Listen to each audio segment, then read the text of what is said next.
Cooch Behar press club, lions club of Cooch Behar ও BD Jain lions হাসপাতালের যৌথ উদ্যোগে বিনামূল্যে চক্ষু পরীক্ষা শিবির ও বৃক্ষরোপণ কর্মসূচির আয়োজন কোচবিহার প্রেস ক্লাবে।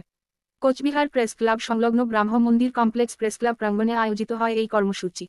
এদিন উদ্বোধনী অনুষ্ঠানে উপস্থিত ছিলেন কোচবিহার পৌরসভার চেয়ারম্যান রবীন্দ্রনাথ ঘোষ, কোচবিহার প্রেস ক্লাবের সভাপতি অনুপম সাহা সহ lions club of Cooch Behar, BD Jain lions হাসপাতাল ও কোচবিহার হাসপাতালের কর্মকর্তারা উপস্থিত ছিলেন। চক্ষু পরীক্ষা শিবিরের পাশাপাশি ক্লাব প্রাঙ্গণে বৃক্ষরোপণ কর্মসূচির আয়োজন হয়। এদিনের এই কর্মসূচিকে ঘিরে প্রেস ক্লাবের সদস্যদের মধ্যে উৎসাহ লক্ষ্য করা যায়।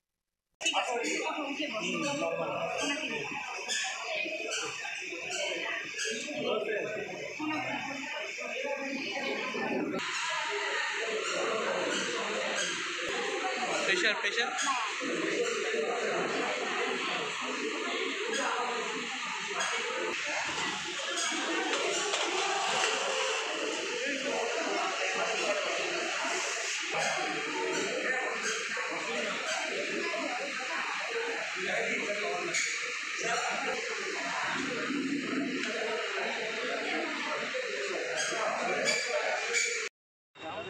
এখন গাছ পাইছে বলবে না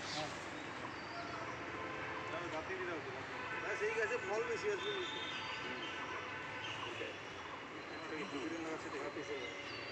ভেজেন কিন্তু লাগাচ্ছে ভেজেন খাটো গাছ বেশি লম্বা হবে না আপনি পাশে আসেন না বড় হয়ে যাবে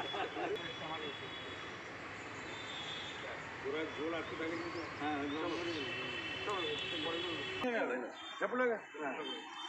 সাবন একটু গাছের ছবিটা আছে জামরুল পেকে গেছে গাছে এই যে গোলাপ জাম প্রচুর থেকে প্রচুর গাছ লাগাচ্ছে ভালো ভালো গাছ বড় কাঠবিড়ালিগুলো আছে না এখন পাকে নাই প্রেস ক্লাবের উদ্যোগে কুচবিহার লায়ন্স ক্লাব এবং লায়ন্স ক্লাবের লায়ন্স হাসপাতালের 100% সহযোগিতায় বিনামূল্যে চক্ষু পরীক্ষা এবং বিনা পয়সায় চশমা প্রদানের যে কর্মসূচি, তার সাথে বৃক্ষরোপণের যে কর্মসূচি, এটা গ্রহণ করা হয়েছে। এটা অত্যন্ত মহতি কাজ, কারণ সারা বিশ্বে যেভাবে তাপমান বাড়ছে, প্রায় 52-53 ডিগ্রি দিল্লিতেই উঠে গেছে, আমাদের রাজ্য 45 পার করে দিয়েছে। এটা আগামী দিনে কিন্তু ভয়াবহ ব্যাপারের সংকেত দিচ্ছে। সুতরাং গাছ প্রচুর পরিমাণে লাগাতে হবে। আরও 5 লক্ষ কোটি গাছ শুধু ভারতবর্ষে লাগালে আগামী দিনে আগামী প্রজন্ম তারা ভালো থাকতে পারবে। তার জন্য গাছ আরও লাগানো দরকার। প্রত্যেকটা নাগরিককেই গাছ লাগানো দরকার ফাঁকা জায়গায়। আর যেখানে শহরের মধ্যে ছোট জায়গায় বাড়ি রয়েছে, জায়গা নেই, ছাদ বাগান করা যেতে পারে।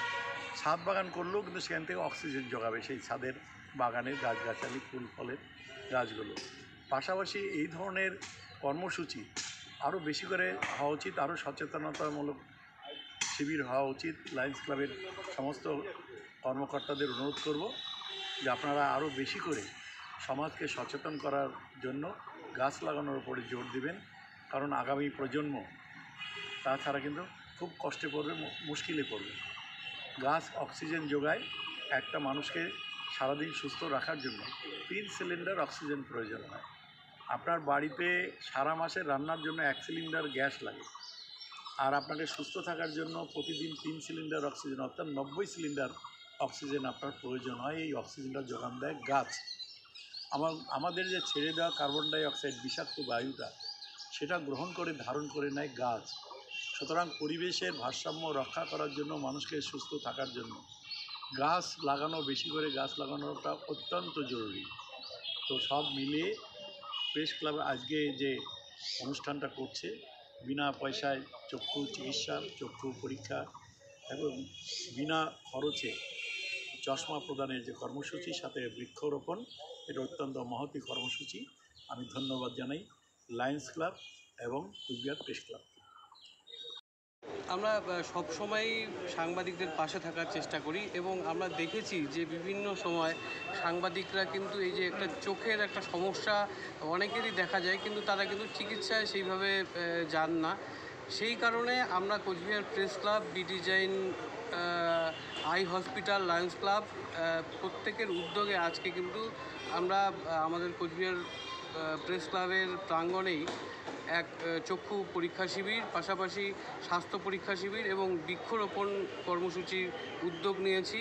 আমরা প্রত্যেক সময়ই কিন্তু আমরা চেষ্টা করি যে মানুষের পাশে থাকার, এইভাবেই আমরা সবসময়ই মানুষের পাশে থাকবো এই আশাই রাখছি।